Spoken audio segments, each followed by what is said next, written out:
আমাদের ভারতের বিরুদ্ধে একটি পার্শ্ববর্তী দেশ বলার কোনো সুযোগ নাই।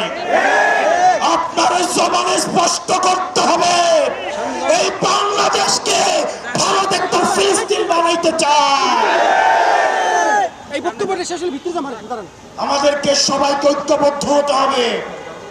ক্ষমতার জন্য, গদির জন্য, মন্ত্রণালয়ের জন্য যারা দিল্লি থেকে বিয়ে দিচ্ছে এই বাংলাদেশের স্বাধীনতা তারা তৃতীয়বারের মতো বিক্রি করে দেওয়ার প্রস্তুতি নিচ্ছে।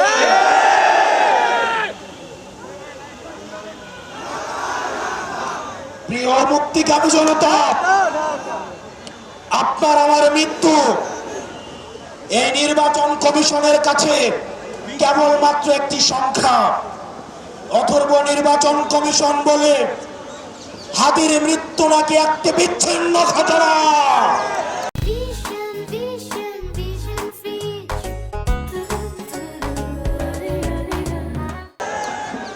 এই স্পাইনলেস মেরুদণ্ডবিহীন ইলেকশন কমিশনার, আমরা এমন একটি বিচ্ছিন্ন ঘটনা তোমার সাথে যেন ঘটে সেটির অপেক্ষা। ইলেকশন কমিশনার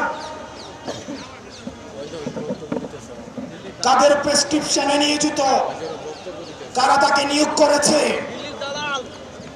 এরকম ইলেকশন কমিশন আজকে যদি চলে যায়, যে লাইন ধর্মী ইলেকশন কমিশন হওয়ার জন্য শাহবাগ থেকে শহীদ মিনার পর্যন্ত যোগ্য ইলেকশন কমিশনার খুঁজে পাওয়া যাবে, কিন্তু আমার ভাই হাদি যে অনন্তকালের উদ্দেশ্যে যাত্রা করেছে আমার ভাই হাদিকে আর খুঁজে পাওয়া যাবে না।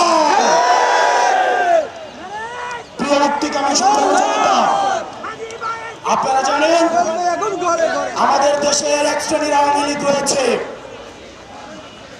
তারা শিক্ষক পরিচয়ে বিশ্ববিদ্যালয়গুলোতে কার্যক্রম পরিচালনা করে, যারা টকশিজীবী নামে হচ্ছে টেলিভিশনগুলোতে হত্যার বৈধতা উৎপাদন করে, যারা নাট্যকর্মী পরিচয়ে, যারা নাটক সিনেমাতে আমাদের মতো সংগ্রামী মানুষের মৃত্যুর বৈধতা উৎপাদন করে, এই বিশ্ববিদ্যালয়ে নীল দলের যে বাচ্চাটা শিক্ষকরা রয়েছে তাদেরকে ধরে করে এই বিশ্ববিদ্যালয় থেকে বের করে দিতে হবে।